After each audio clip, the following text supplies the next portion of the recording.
Napagtanto ni Goku ang pagtataksil ni Vegeta na ikinulong siya sa loob ng hyperbolic time chamber. At nagalit si Goku dahil hindi niya maintindihan ang dahilan. Bakit mo ginawa sa akin to Vegeta? Bakit mo ginawa? Hindi ko maintindihan.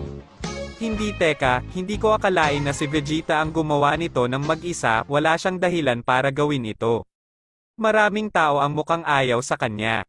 Ngunit kilala ko si Vegeta, kailangan nilang i-blackmail siya ng isang bagay. Hindi ko alam, pero pagbabayaran nilang lahat ito kapag makaalis ako sa lugar na ito. Anong dahilan nila para gawin ito sa akin? Binigay ko lahat para sa kanila.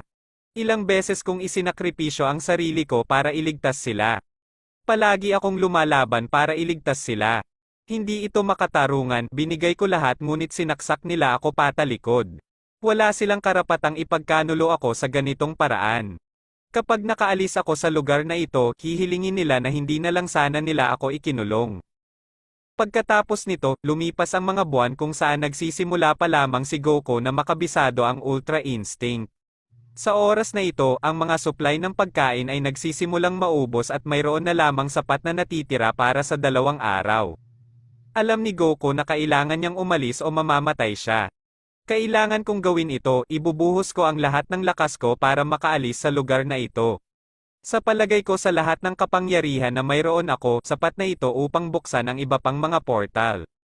Na sinabi, mas daragdagan pa ni Goku ang kanyang kapangyarihan simula sa classic na Saiyan hanggang sa maabot ang Blue Face. At sa wakas ay ginagawang mas makapangyarihan ang kanyang pamamaraan.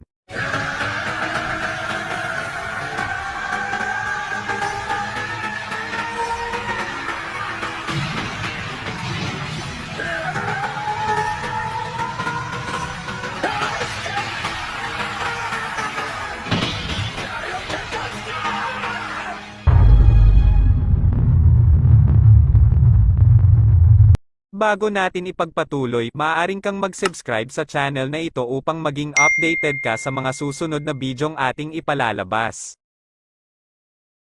Kaya gagawin niya ang pinakamataas na antas ng Kaioken sa abot ng kanyang makakaya na nagpapayanig sa buong lugar. Ang buong lugar ay tila mawawasak ngunit ito ay hindi hihigit sa isang ilusyon. Buo ang lugar at nikatiting na pahiwatig ng portal ay hindi nabuo. Nagulat si Goku at nadismaya at napaisip. Paanong posible na walang nangyari? Sa lahat ng kapangyarihang ginamit ko, ito ay higit pa sa inaakala kong kailangan kong makaalis sa lugar na ito. Pero bakit kahit gamitin ko ang lahat ng kapangyarihan ko ay walang nangyayari? Hindi ko maintindihan, matagal na ang nakalipas, ginawa ni Majin Buu ang parehong bagay at nakaalis sa lintik na lugar na ito. At ang kapangyarihang taglay niya ay mas mababa kaysa sa taglay ko ngayon. Imposibleng walang nangyari. Teka, naalala ko na sinabi niya sa akin na pinagbuti niya ang silid ng oras. Ngunit hindi ko akalain na ito ay napakatibay kahit nagamit ang banal na kapangyarihan ay hindi ako makagawa ng isang gasgas sa silid na ito. Damn, sinabi ni Goku sa kanyang sarili na labis na nabigo. Samantala sa labas ng hyperbolic time chamber, si Chi-Chi ay magsisimula na sanang hanapin si Goku dahil si Goku ay hindi nagpakita sa loob ng mahabang panahon na masyadong kakaiba para sa kanya. Sinubukan ni Gohan at Goten na hanapin ang kanyang ki, ngunit imposible ito. Ito ang nagpaniwala sa kanila na si Goku ay namatay dahil hindi nila maramdaman ang kanyang ki gaya ng dati. Ngunit biglang nakipag-ugnayan si Kai Osama kay Gohan at sinabi niya sa kanya na nakalock si Goku sa loob ng hyperbolic time chamber. At imposibleng makaalis siya sa lugar na iyon dahil sinubukan na niya ang lahat ng paraan. Hindi nakaimik si Gohan at nagtanong kay Kai Osama. Sabihin mo sa akin kung sino ang gumawa nito at bakit.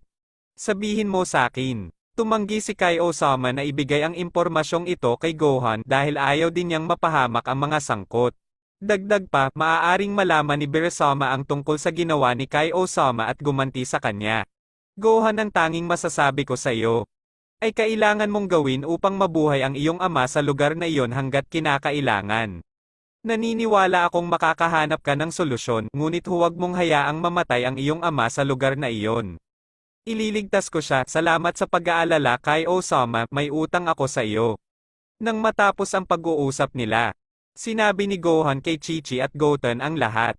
Pinaalalahanan ni Goten ang kanyang kapatid na si Gohan tungkol sa mga Dragon Ball upang magamit niya ang mga ito upang hilingin na mabuhay ang kanyang ama magpakailanman. Yan ang gagawin natin Goten, balak ko din gawin yun. Hahanapin nila ang mga Dragon Ball, ngunit napagtanto nilang nakolekta na muli ni Bulma ang mga ito. Kaya tinanong nila si Bulma kung maaari niyang ipahiram sa kanila ang mga Dragon Ball upang humingi ng isang kahilingan. Hindi alam ni Gohan na may kinalaman si Bulma sa lahat ng ito. Tumanggi si Bulma na ipahiram ang mga ito, ngunit nagambala si Bulma at kinuha ito ni Goten mula sa kanya. Pumunta sila sa ibang lugar para ipatawag si Shenlong dala ang mga Dragon Ball. Ipinatawag nila si Shenlong at mukhang nagtatanong ito. Sabihin mo sa akin kung ano ang iyong hiling. Nakaisip si Gohan ng isang mas magandang ideya at hiniling kay Shenlong na ipakita si Goku sa lugar na iyon. Ngunit sinabi sa kanya ni Shenlong na ito ay imposible dahil siya ay nasa labas ng kanyang mga limitasyon dahil siya ay karaniwang nasa ibang dimensyon. Kaya pinili ni Gohan ang pangalawang opsyon at sinabi niya sa kanya na gawing immortal si Goku. Tinupad ng dragon ang kanyang hiling at nakamit ni Goku ang pagka-immortal.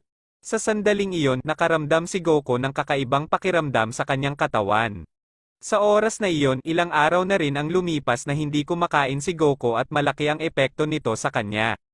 Ngunit biglang nawala ang mga problemang iyon dahil naramdaman niya na parang hindi niya kailangan ang alinman sa mga iyon. Hindi maintindihan ni Goku ang nangyayari sa kanya. Pero halata naman, malalaman niya mamaya. Lumipas ang 2 taon kung saan wala pa ring nararamdaman si Goku at naunawaan niya na kahit papaano ay ginawa nila siyang immortal. Lumipas ang 10 taon at pinagkadalubhasaan at naperpekto pa ni Goku ang Ultra Instinct. Sa labas ng silid ay 10 araw na ang lumipas. Sabi ni Vegeta sa kanyang sarili. Dapat ay patay na si Kakarot at ang lugar na iyon ay 1 dekada na ang lumipas. Sa loob ng silid, ang oras ay patuloy na lumilipas tulad ng dati at kaya 100 taon na ang lumipas. Kung saan naabot na ni Goku ang isang bagong pagbabago at may kapangyarihang nakahigit pa sa mga Diyos. Gayon din ang kanyang kapangyarihan ay sapat na upang labanan ang isang anghel. Sa sandaling iyon, napakalaki na ng ambisyon at sama ng loob ni Goku na magagamit niya ang lahat ng kanyang kapangyarihan para umalis sa silid ng oras. Ngunit mas pinili niyang hindi dahil gusto niya ng higit pang kapangyarihan. Sa oras na ito, iba na ang paraan ng pag-iisip ni Goku bilang siya ay magiging isang mas seryoso at kalkuladong tao. May kakaiba kay Goku, wala na ang walang muwang na Goku noon. Ngayon kahit si Beerusama mismo ay hindi makakayanan ang aking kapangyarihan. Hindi rin kaya at sa lalong madaling panahon magiging mas makapangyarihan ako kaysa kay Dai Shenkan. At ako ang magiging pinakamalakas na nilalang sa buong universe.